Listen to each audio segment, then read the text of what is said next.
जो दलबदलू नेता हैं ये सपा में रहेंगे तो सपा की विचारधारा मैच करती है, और बसपा में चले जाएंगे तो बसपा की विचारधारा मैच करती है, और भाजपा में चले जाएंगे तो भाजपा की विचारधारा मैच करती है। और जो बीजेपी के नेता हैं योगी आदित्यनाथ, उन्होंने कहा था कि 80 बनाम 20 की लड़ाई है। इसका मतलब क्या है?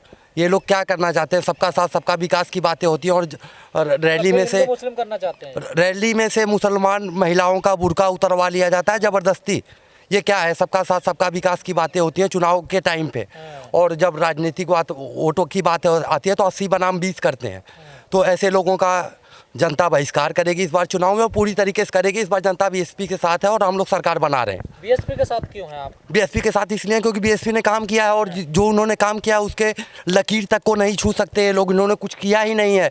ये लोग जनता से अगर संवाद किया जाएगा तो ये लोग भाग रहे हैं। बीजेपी कह रही विकास की गंगा बह रही है, अखिलेश यादव कह रहे हैं हमारा काम बोलता है। वो तो काम बोलता है, वो तो सबको दिख ही रहा है काम क्या बोलता है, काम क्या हो रहा है क्या नहीं हो रहा है।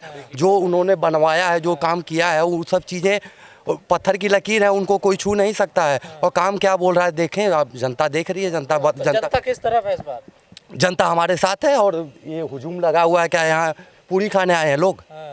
ये आस्था है पार्टी के प्रति, तब लोग आए हैं। किसी पार्टी में इतने लोग नहीं है, केवल बातें चल रही हैं कि हमारे साथ ये है वो। कट्टर बीएसपी समर्थक लग रहे हैं। बिल्कुल है, और रहेंगे जब तक खून है। कोई एक दो काम बताइए बीएसपी के अच्छे। एक दो काम, बहुत सारे काम है। 1 रुपये में महंगे से महंगा इलाज करिए, और कॉलेज है बच्चों के लिए, महिलाओं के लिए। और अपने भी सांसदों को उठवा लिया इन लोगों ने, कि अगर उन्होंने गलत किया है तो अपने सांसद तक का विरोध किया है। बिल्कुल भिजवाया है, और सब लोग जानते हैं, और सब लोग बीएसपी राज नहीं चलता बीएसपी में। शासन सब लोग देखे हैं, सब लोग जानते हैं। इसीलिए जितने माफिया टाइप के लोग हैं बसपा छोड़ के जा रहे हैं। जाओ भाई, हमारे यहाँ गुंडे ही नहीं चाहिए। जो भी नेता होना चाहिए वो जनता से जुड़ा होना चाहिए, और जनता का मुद्दा उठाए। सपा वाले गुंडों को इकट्ठा कर रहे हैं क्या? तो और क्या कर रहे हैं? डरा रहे हैं ये लोग। 80 बनाम 20 कर रहे हैं। दोनों की राजनीति वही है।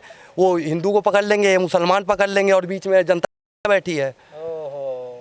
इस राजनीति पर नजर रखते हैं। बिल्कुल रखना पड़ता है। देश भविष्य जो युवाओं का है, और युवाओं को ही भविष्य चौपट किया जा रहा है, तो राजनीति पे तो ध्यान रखना पड़ेगा। लेकिन योगी मोदी सरकार अनाज दे रही है, मुफ्त में तेल दे रही है, नमक चने दे रही है। तो मुफ्त में क्या भिखारी हैं हम? अपना कमा के खा नहीं सकते हैं? मुफ्त में दे रही है तो कोई एहसान थोड़ी कर रही है। जनता का पैसा लेके जनता कोई दे रही है, तो उसमें क्या एहसान कर रही है? आपको काम चाहिए या फिर अनाज चाहिए? कुछ नहीं चाहिए, हम काम चाहिए। बेरोजगार हैं, काम चाहिए। अनाज थोड़ी चाहिए। मुफ्त के खाने की आदत हमको नहीं चाहिए। मुफ्त में जो दे रहा है वो जिसको अच्छा लग रहा है वो खाए। तो मार्च तक ही मिलेगा, बाद में कर नहीं चाहिए भाई। मार्च तक मिलेगा, मार्च के बाद क्या भीख मांगेंगे? अभी रोजगार दे दो। हाँ? तो वोट तो आपने मंदिर पे दिया था। मंदिर बनवाने, मंदिर खाने को दे रही है। मंदिर पे दिया था, भगवान राम में आस्था है इसलिए मंदिर पे दिया था। मंदिर के लिए सबने चंदा दिया है, हमने भी दिया है। तो ये मंदिर केवल योगी का है, मोदी का है, और सब क्या है? यही लोग दर्शन करेंगे, और सब क्या है? मथुरा में बनेगा मंदिर। मथुरा में भी मंदिर बनेगा। तो मंदिर बनेगा, अस्पताल कब बनेगा? लोगों को शिक्षा कब मिलेगी? उचित व्यवस्था, अगर ये सरकारी व्यवस्था तो आप मंदिर में दे रहे हैं, अस्पताल के लिए थोड़ा ही दे रहे हैं। तो मंदिर में दे रहे हैं, भगवान राम में आस्था है इसलिए दे रहे हैं। तो अब अस्पताल में आस्था नहीं है तो अस्पताल नहीं बन रहे हैं आपके लिए। तो क्यों नहीं बन रहे? तो उसी का तो जनता जवाब लेगी ना। इस बार क्या बनाने वाली राजनीति नहीं चलेगी। जब 2017 में स्वामी प्रसाद मौर्य मंत्री थे, उन्होंने कहा था कि 3 तलाक जो है ना, हवस मिटाने का एक जरिया है। ये बयान दिया था मुस्लिम महिलाओं के लिए, और वो जो सभा में चले गए हैं उसमें। देखिए, अभी जो एक सवाल था कि शायद गुंडों का गढ़ बनता जा रहा समाजवादी पार्टी। अखिलेश जी ये चीज़ ध्यान रखें कि एक बयान जो मौर्य जी ने दिया था, अब वो मुस्लिम समाज के लोग तय करें कि उनकी जो महिलाओं के साथ जिस तरह का बयान दिया गया, क्या उस बयान से आज सपा साफ है। एक बयान मुलायम सिंह जी ने भी दिया था कि जब 12 का चुनाव था कि हम मुस्लिम को 18% आरक्षण देंगे। आज उनकी सरकार भी चली गई, क्या वो आरक्षण मिला? तो ये सवाल मुस्लिम समाज से हैं। और कराना के दंगे हम लोग भूले नहीं हैं, जो अभी योगी जी कह रहे हैं कि 80 बनाम 20 होगा। कि जब जब सपा प्रदेश में आई है, दंगे हुए हैं मुस्लिम और हिंदुओं को लेकर के, और उसमें भाजपा बढ़त बनाई है, सपा कमज़ोर हुई है। लेकिन इनके पास कोई पॉलिसी नहीं है विकास की। अभी पत्रकार महोदय ने कहा कि विकास की गंगा बह रही है। हमने देखी थी गंगा जिनमें कोरोना में लाश बह रही थी। अगर भाजपा का ये विकास है तो ऐसा विकास नहीं चाहिए जिन्होंने पाँच साल के बच्चों ने अपने परिवार के वो बड़े खो दिए जो उनका लालन पालन करते थे। विकास देखना है तो आप उत्तर प्रदेश में 7 से 12 का शासनकाल देखिए, जहाँ पर 23 जिला कलेक्ट्रेट बनाए गए, जिला अस्पताल बनाए गए, जिला मुख्यालय बनाए गए, वहाँ पर 23 डीएम बैठे थे, 23 एसएसपी बैठे, 30 सीएमओ बैठते थे, लाखों लोगों को रोजगार दिया गया, 5600 कुछ जो है प्राइमरी स्कूल खोले गए, कितनी डिग्री कॉलेज हो गई। आप ऐसा नहीं लगता बीएसपी आप किसी संविधान की बात कर रहे हैं, कानून की बात कर रहे हैं यार, वोट मिल रहा है हिंदू मुस्लिम पे, मंदिर मस्जिद। देखिए, आप किसी भी वर्ग को एक समय के लिए पागल बना सकते हैं।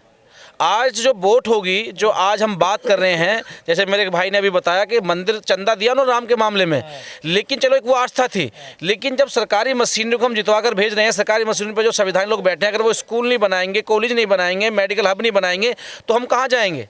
क्या वो लोग चाहते हैं कि चंदा उठाकर हम लोग जो अस्पताल बनवाएं? तो हम तुम्हें किस लिए बना रहे हैं? तो इस बार जो वोट होगी विकास पे होगी, विकास के लिए होगी, और उसके लिए आदरणीय बहन कुमारी मायावती जी बिल्कुल खरी उतर रही हैं। सब लोग तरस रहे हैं कि 7 से 12 का शासन वो दोबारा एक बार बहन जी के हाथ में दिया जाए, जिससे कि हम सरकार बना करके लोगों की सेवा करें। जो स्वयं प्रसाद मौर्य ने इस्तीफा दिया है, बेटी अभी बीजेपी में रहे, लेकिन स्वयं प्रसाद मौर्य कह रहे हैं मेरे समाज का दम घुट रहा था, इसलिए मैंने बीजेपी से इस्तीफा दे दिया। दोहरा रवैया कैसे है सर? जैसे हमारे अध्यक्ष जी ने कहा कि एक षड्यंत्र है, घर में पिताजी को नहीं पता उनके साथ शोषण हो रहा है, बेटी के साथ शोषण नहीं हो रहा। ये तो इन्होंने जो कहा वो बिल्कुल सही कहा। ये तो अपना बिजनेस बचाने के लिए एक तरह से गुमराह किया जा रहा है। उनकी विचारधारा अलग है, घर की बेटी की विचारधारा अलग है। वो तो अभी भी सांसद हैं। उनकी विचारधारा ये है कि हम मोदी के साथ हैं, सबका साथ सबका विकास। तो उनके पिताजी के साथ सबका विकास नहीं हुआ। उनके पिताजी का विकास तो बहुत हुआ, उनके परिवार का विकास बहुत अच्छा हुआ। और अब जब उनको मात्र 10 दिन या 15 दिन जो भी बचे हैं इलेक्शन में, तब उनको शोषण हो रहा है, उनके समाज का शोषण हो रहा है। पहले से क्यों नहीं कहते हैं लोग कि हमारी आवाज नहीं उठा जा रही? ये लास्ट में क्यों कहते हैं? आगे अवसरवादिता बिल्कुल। इससे अच्छा क्या उदाहरण आप तो लेंगे? समाज से कोई लेना देना? समाज का अगर ये लोग कल्याण करते, समाज की बात करते, तो आज उसी समाज को ये लोग बेच नहीं देते। ये है। तो सर कोई फर्क पड़ेगा स्वयं प्रसाद मौर्य जाने से बीजेपी को? कोई फर्क नहीं पड़ेगा, और इतना फर्क जरूर पड़ेगा जो पहले लोग इल्ज़ाम लगा रहे थे बहन जी पर, अब वो स्पष्ट हो गया है कि लोग अपने स्वार्थ के लिए किसी भी हद तक जा सकते हैं। और जो आपने एक बात कही थी कि बेटी बीजेपी में है कि मैं मोदी जी में विश्वास रखती हूँ और ये यहाँ पर है, जो अपने परिवार को बांध के नहीं रख पाए, जो अपने परिवार में एक सलाह नहीं कर पाए, जो अपने परिवार को एक तरफ में चलाओ, समाज तो क्या चलाएंगे? मैं तो एक सीधा साधा मेरा एक सवाल है, मौर्य जी पहले अपने परिवार में एका कीजिए, जब बाद में समाज में राजनीति करने आइए। ठीक है डॉक्टर साहब, लगातार बीजेपी से इस्तीफे हो रहे हैं। बीजेपी से इस्तीफे हो रहे हैं, लोग कह रहे हैं कि हमारा उत्पीड़न हो रहा, मगर 5 साल तक किसी का उत्पीड़न नहीं होता। और जब आचार संहिता लग जाती है, लगता है कि अब मंत्री पद का कोई महत्व नहीं है, तो उनके उत्पीड़न होने लगता है। भाव लेते हैं क्या लोग, भाव कि अब सरकार जाने वाली है, कौन सी आने वाली है, उसमें चले अब मंत्री पद मिल जाएगा, विधायक बन जाएंगे। जो लोग सरकार चला रहे हैं वो भाव तो लेते ही, उन्हें पता है कि अब हमारा भाव गिरने वाला, दूसरे का भाव चढ़ने वाला, तो हम कहीं ना कहीं जाकर अपनी दुकान सजाएंगे। जिन लोगों ने बसपा से दुकान सजाई थी वो बसपा को छोड़कर सपा में चले गए, जिन्होंने सपा में अब नहीं हुई तो फिर तो बीएसपी नहीं बनाए थे ये सारे लोग। हाँ, नेता बीएसपी के हैं सभी लोग। स्वयं प्रसाद मौर्य जी विपक्ष के नेता रहे बसपा में, उसके बाद वो टूट के बीजेपी में चले गए, और अब कह रहे हैं कि हमारा शोषण हो रहा है। अब जो आदमी अपने घर में से एक पार्टी को वोट नहीं दिलवा सकता, उनकी जो बेटी हैं वो तो वोट करेंगी बीजेपी को, और हो सकता है उनकी पत्नी भी वोट करें बीजेपी को, मगर वो कह रहे हैं कि मैं जिताऊंगा सपा को, और कह रहे हैं कि नई सपा है। नई सपा कैसी नई सपा है? सपा में तो वही सब लोग हैं पुराने। ये वही तो सपा है कि जिसमें आरक्षण का बिल फाड़ दिया गया था। वही तो सपा है कि रोड पर चलती हुई गाड़ी पर अगर यादव लिख दिया तो दूसरी गाड़ी को रास्ता नहीं दिया गया। ये वही तो सपा है। देखिए, नई सपा है। वो दिन भी आपको याद होगा जब सपा के मुखिया ने एक बयान दिया था लोकसभा में कि नौजवान है, लड़की तो उठा लेते हैं, मन चले हैं। तो ये वही सपा है ना। और उसी के साथ साथ जो मौर्य जी ने कहा कि मैं जिस पार्टी छोड़ता हूँ उसका भविष्य खराब हो जाता है। तो जो आप अम्बेडकरवाद और काशीराम साहब की बात कर रहे हैं, तो ये काशीराम साहब का एक बयान याद रखें, जब उन्होंने कहा था कि बसपा से निकला हुआ नेता वो ऐसा पुरजौता कहीं फिट नहीं होगा, वो फ्री हो जाता। तो जिन्होंने 30 साल काम किया, तुम भाजपा में चले गए, तुम सपा में चले गए, ठीक है, तो वो पुर्जा फ्री हो चुका है। और बहन जी ने कहा था ये तो यूजलेस लोग हैं, ख़राब हो गए, अब इन्हें हटाया जाए। तो ये जहाँ जा रहे हैं वहाँ की किरकिरी करेंगे। तो मेरा तो आग्रह है अगले तो सपा से भी जा सकते हैं फिर। कोई घर ही नहीं है इनका, ये तो फ्री हो गए, ये तो बुझे कारतूस हैं, इनका कोई काम नहीं बचा समाज में। और मैं तो ये कहता हूँ उनके समाज के लोगों से कि आपका घर है बहुजन समाज पार्टी, इसमें अपना काम करें। नए नेता तैयार आदरणीय बहन जी कर रही हैं, उनमें आस्था रखते हुए पार्टी को मजबूती दें। हम लोग सरकार बना रहे हैं, पूरे मौर्य समाज का, पूरे राजभर समाज का सबका सम्मान रखा जाएगा और पार्टी को वोट करें। ऐसे नेताओं के चक्कर में ना पड़ें जिनकी जो है बिटियाँ हैं वो भाजपा के लिए काम कर रही हैं। आप पूरे 5 साल मलाई चाट करके सपा में चले गए कि इनको लग रहा है कि, और इनको लगता है कि सरकार समाजवादी बना रही है तो उसमें शामिल हो रहे हैं।